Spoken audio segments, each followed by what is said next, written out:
যে যাহাকে একান্তভাবে মানিয়া চলে সেই হচ্ছে তার উপাস্য। প্রবৃত্তি পূজারী কখনো হেদায়েতপ্রাপ্ত হইতে পারে না, কারণ সে আল্লাহর কোনো প্রতিনিধির নির্দেশ গ্রহণ না করিয়া আপন ইচ্ছামতো জীবনযাপনের সকল বিধান গ্রহণ করে থাকে। তাহার নফসে আম্মারার নিকট যাহা ভালো লাগে সে তাহাই করিয়া থাকে। সংসারে কেহই আসলে গুরুহীন নহে।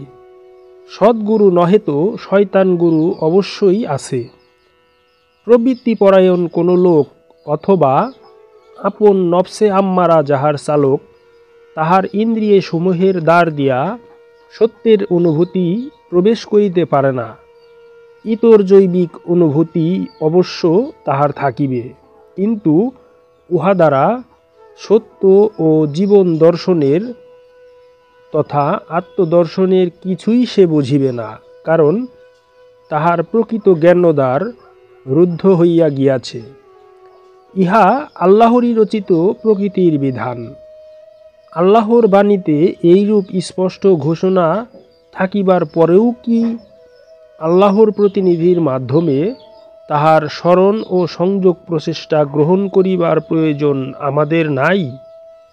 উক্ত আলোচনাটুকু সুফি সদরুদ্দীন আহমদ চিশতি রহমাতুল্লাহ রচিত কোরআন দর্শন নামক গ্রন্থ হতে সূরা দোখানের 23 নং আয়াতের তাফসির হতে করা হলো।